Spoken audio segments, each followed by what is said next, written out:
Hello everyone, my name is Decadet Hogadora. We are going to tackle about the global governance amid the COVID-19 pandemic. So we have 4 learning outcomes. After watching the video, the students should be able to gain understanding about the challenges of global governance amid the COVID-19 pandemic, enumerate the effects of globalization on government, identify the institutions that govern international relations, and differentiate internationalism from globalism. But before we're going to discuss these 4 learning outcomes, let me have a brief introduction about what is contemporary global governance or world governance in other words. Contemporary global governance borders activities that rise above national boundaries at the international, transnational, and regional levels and is based on rights and rules that are enforced through a combination of economic and moral incentives occurring in the present. This means that global governance is the sum of laws, norms, policies, and institutions that define, constitute, and mediate relations between citizens, societies, markets, and states in the international system which the wielders and objects of the exercise of international public power. It is aimed at negotiating responses to problems that affect more than one state or region.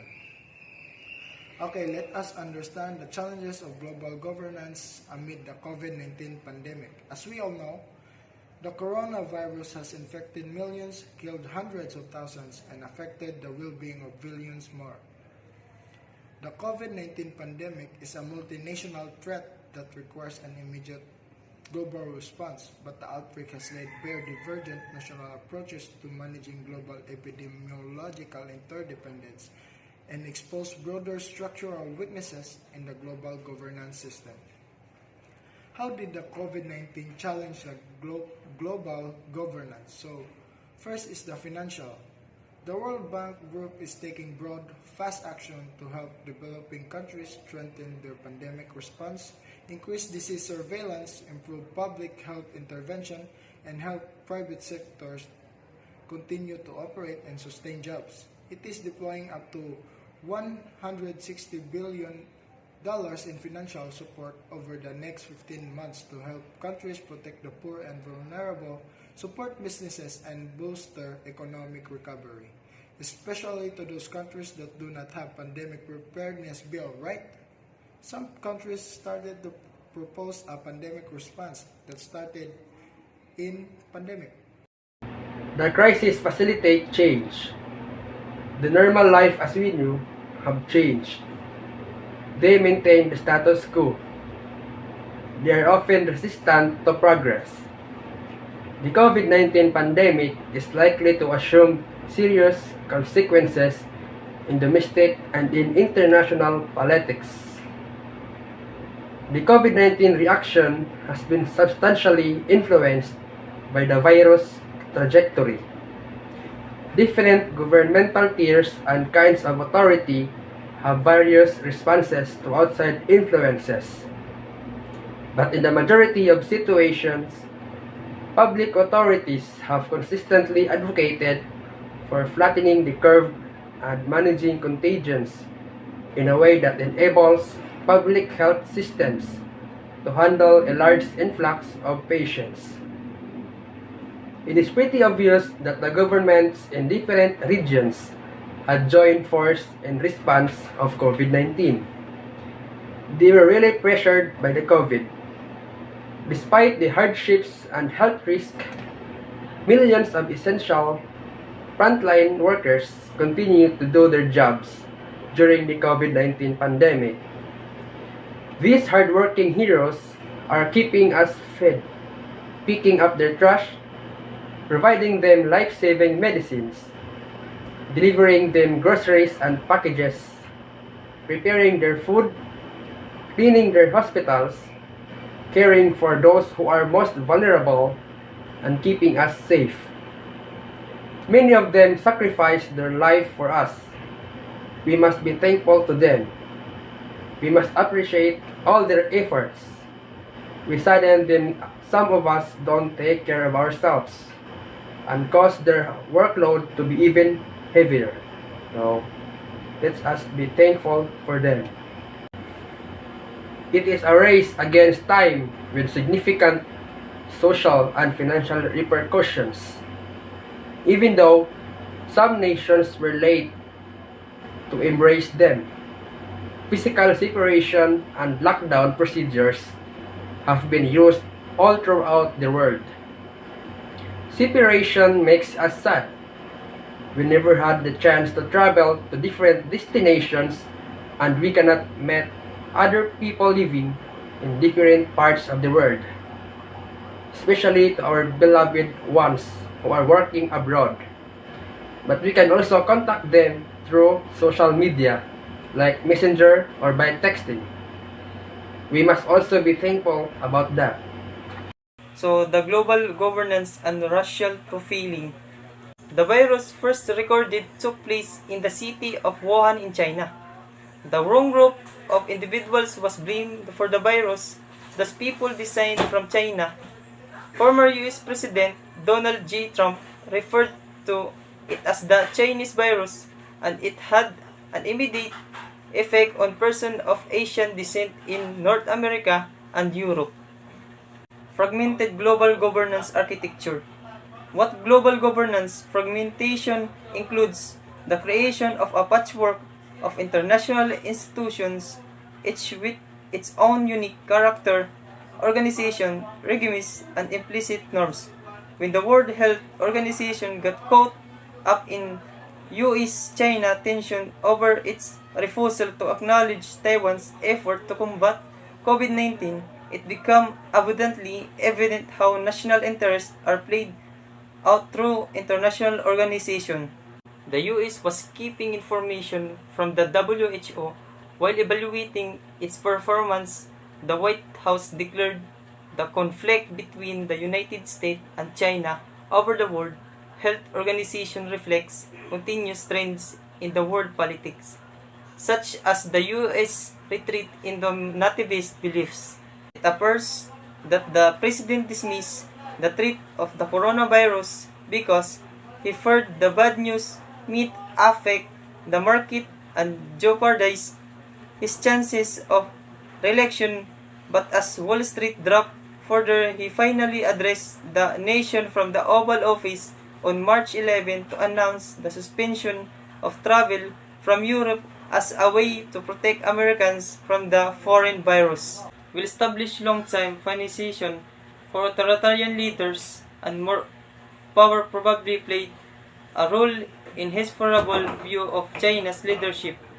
But one of his concerns was also his fear that upsetting Beijing would jeopardize the US-China trade deal, hence his insistence on the good relationship with China followed the price of the deal February 7, 510 and 519. According to an investigation conducted by the New York Times, Trump resisted taking the hard line defended by many hawks in his administration, or including Secretary Pompeo, at least until he was informed that a Chinese official has spread a conspiracy theory that COVID-19 has been imported by the US Army personnel, which clearly upset him or her and her. Importance of international cooperation with the integration of COVID-19 on global governance. In order to avoid the worst-case situation, current and future global crises necessitate substantially better international cooperation and significantly more decisive action. Given the lack of participation by significant international political entities is dealing with COVID-19, more flexible approaches and resources allocation are required. Reform should be formulated to improve acceptance and accountability to important choices because such organizations are not sealed off from the political environments in which they exist and operate. The recent outbreak of the COVID-19 pandemic demands imperative discussion in the field of health security, and global governance. Tradition, studies to healthcare, and global governance have acknowledged the significance of global, as it rested on the fact that epidemics and pandemics are not restricted within national boundaries. The global organization's action plans must be reviewed again and again. They must analyze the problem properly before executing orders. They should remember that COVID is a big threat and it is an invincible enemy. The best thing to do is to respond to the rising cases of COVID-19 is prevention. Because we all know that prevention is better than cure. Effects on globalization on governments. Globalization is the process of interaction and integration among people, companies, and governments worldwide. Governments are constrained by globalization because it increases the demand on their budgets. For example, the product of globalization is expensive, but it is necessary and will help the people or the citizens in such country in their everyday life. Even though it's expensive, but it will benefit all of the people within the country that adopted the globalization. As a result, governments divert their spending from capital expenditures and in favor of transfers and subsidies, which means that the government has to set aside the plan in making buildings or some equipments in the country to focus on the globalization, which will benefit not only the people of the country but also its government for the better economy and everyday life. It led to a reduction in the ability of national governments to control their political system as well as to command and influence their economies. Reduction means lesser amount or lesser productive but the same plan and effect but will took long because of reduction. For example, the government adopted the globalization. Globalization products will took long to establish in the country, but if it will be already established, the country will be in better condition and more convenient for the citizens or people to live and to work because globalization took place. Globalization affects the size and composition of government expenditures. It will greatly affect the government expenditure because government must put first the benefits of the people than making something big structures or establishments that will be took long to make. For example, government must adapt the globalization first because it has a lot of benefits for the people in their everyday life because globalization makes the life easier than making some structures or establishments that took only few people can benefit in that kind of plan. Globalization, as of its word global, is for the benefits of all people around the world, and its main purpose is to make life of people easier and more connected to each other. Also during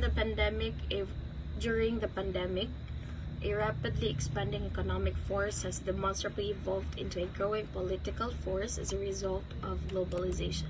So as we all know that economic force, this is the factor that helps determine the competitiveness of the environment in which the firm operates.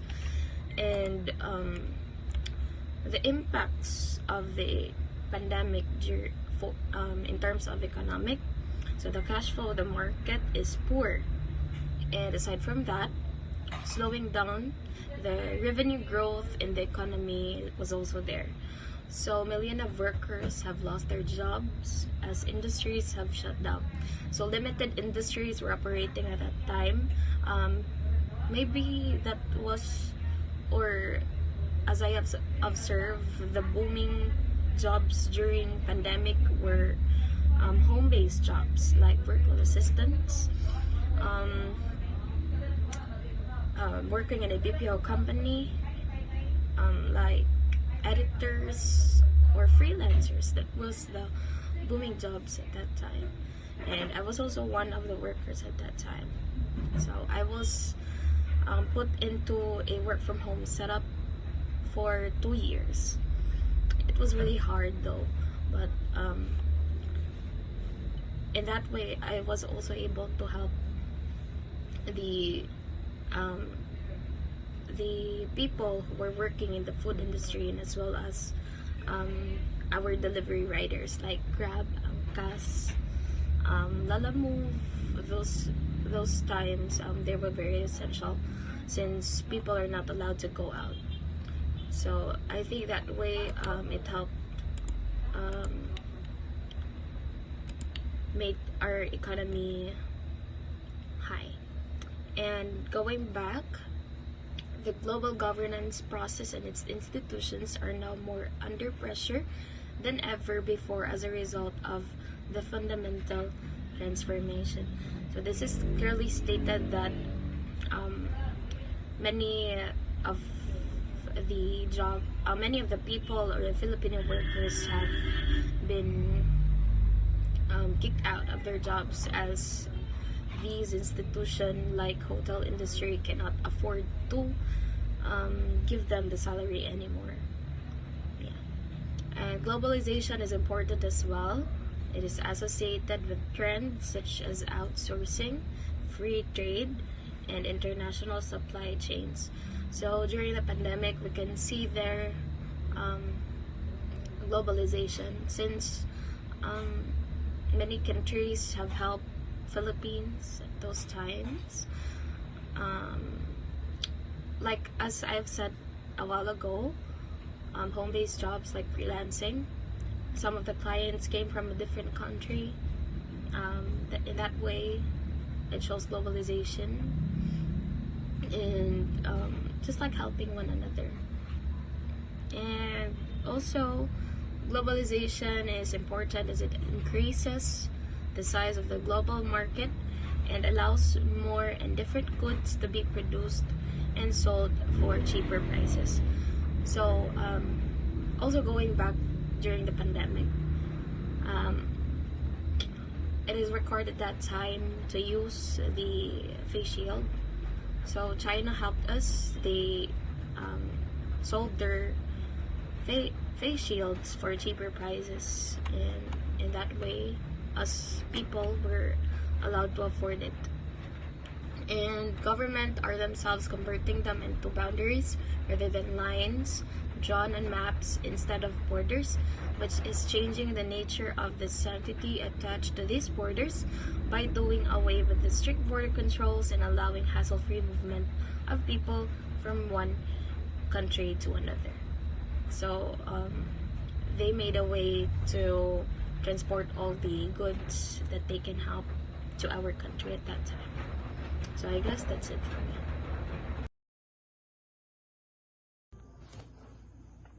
Institutions that govern international relations. The United Nations is an intergovernmental organization whose stated purposes are to maintain international peace and security, develop friendly relations among nations, achieve international cooperation, and be a center for harmonizing the action of nations.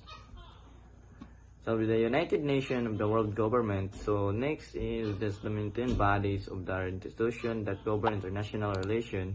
The United Nations functions in the world affairs cannot be replaced by any other international or regional organizations because it is the most representative intergovernmental organization in existence today.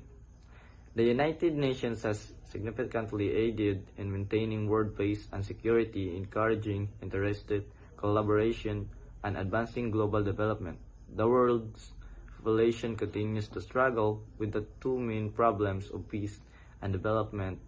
Mankind can only overcome the difficulties of global and regional issues through international collaboration. The General Assembly, it is the main policy-making organ of the organization, comprising all member states. It provides a unique forum for multilateral discussion of full spectrum of international issues covered by the Charter of the United Nations. So, General Assembly is the session of the members of the UN. It makes recommendations to a state on international issues within its competence. In order to strengthen the rule of the United Nations, efforts shall be made to uphold the purposes and principles of Charter of the United Nations. The authority of the Security Council in maintaining international peace and security must be preserved, and role of the United Nations in development area should be strengthened. To strengthen the rule of the United Nations is essential to ensure that all member states of the United Nations the right to equal participation in international affairs, and the right and interest of the developing countries should be safeguarded. The Secretariat carries out the substantive and administrative work of United Nations as directed by General Assembly. The Security Council and the other organs at its head is the Secretary General, who provides overall administrative guidance. The Secretariat and the UN executive arm. The Secretariat has an important role in setting an agenda for the deliberative and discussion-making Council and Security Council, and the implementation of the decision of these bodies. The Secretary General, who is appointed by the General Assembly, and the head of the Secretariat. The Security Council. The United Nations Security Council is one of the 6 principal organs of the United Nations and is charged with ensuring international peace and security. So, the Social and Economic Council. The United Nations Economic and Social Council is one of the 6 principal organs of the United Nations, responsible for coordinating the economic and social fields of the organizations. So, Marcius, the International Court of Justice, it settles disputes between states accordance with international law and gives advisory opinions on international legal issues. Trusteeship Council. So, the Trusteeship Council was established to help ensure to trust territories were administered in the best interest of their inhabitants and of international peace and security, and supervise the administration of the territories as they transition from colonies to sovereign nations. So it is very similar to the Social Society, similar to the Social Security Council. The difference in the Social Security Council is ensuring international peace and security, and they are in charge of the peace of 2 or more. So, countries in conflict with each other. The Trusteeship Council is in charge of safety of their colonies only, but this organ no longer exists. So, because it has completed its mission, but continues to exist on paper under the UN Charter. So, based on my research, so the Economic and Social Council, or the ECOC, SOC, under the overall authority of the General Assembly, coordinates the economic and social work of the United Nations and the UN family of organizations. So, unite as the central forum of discussing international economic and social issues and for formulating policy recommendations. The Council plays a key role is fostering international cooperation for development. It also consults with non-governmental organizations or the NGOs, so thereby maintaining a vital link between the United Nations and civil society. So the Council has 54 members elected by the General Assembly for the 3-year terms. So it meets throughout the year and holds a major session in July, during which a high-level meeting or minister discuss major economic, social, and humanitarian issues. The International Court of Justice. It settles disputes between states in accordance with international law and gives advisory opinions on international legal issues. So this states that international legal laws to be applied by different nations wherein legal issues would be settled by the help of the Court of Justice.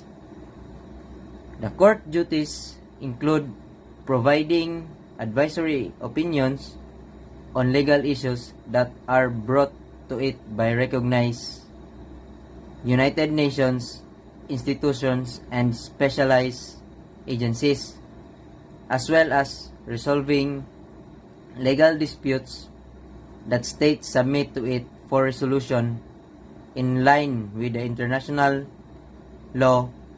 They help to settle disputes between states that are members of the United Nations.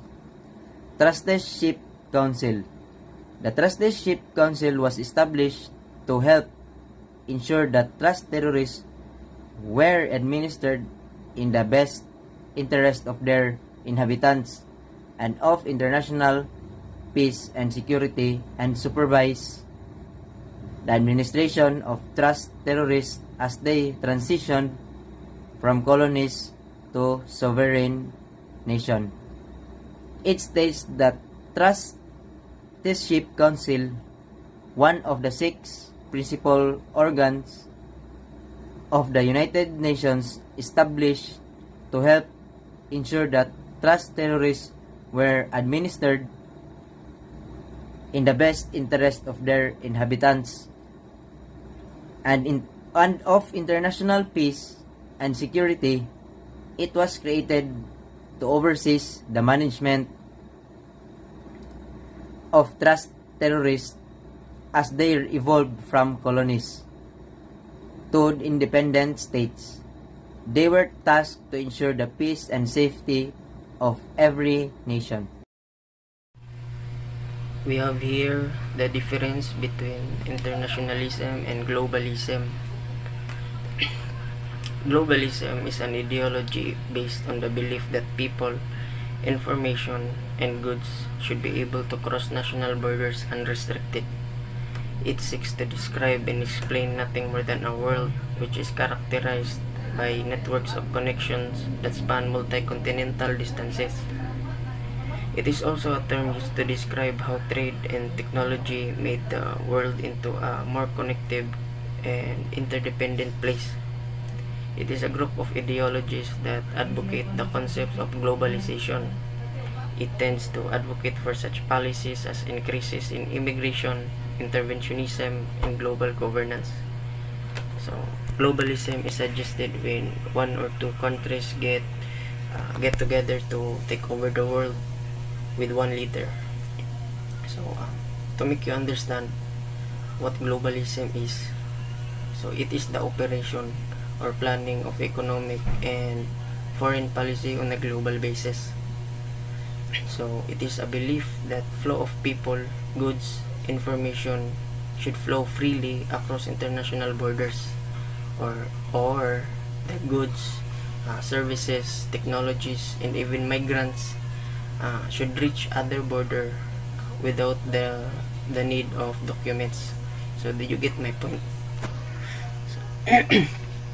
Globalism attempts to understand the interconnection of the modern world. So you might think that globalism has the same concept as globalization. Well, globalism is just an idea, while globalization is already the spread of globalism. So, or it is the end result. So therefore, globalism is the ideological component of globalization.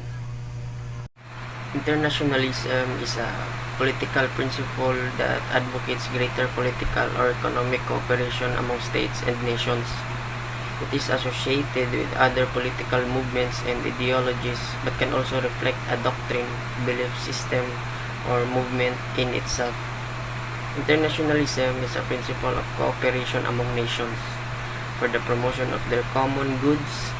It is similar to nationalism, or devotion to the interest of a particular nation. So, internationalism is more onto private owned. No? So, it is like oligarchy and capitalism. So, an individual or small organizations can work in every industries together with the other nations. So, they can promote international cooperation or interest.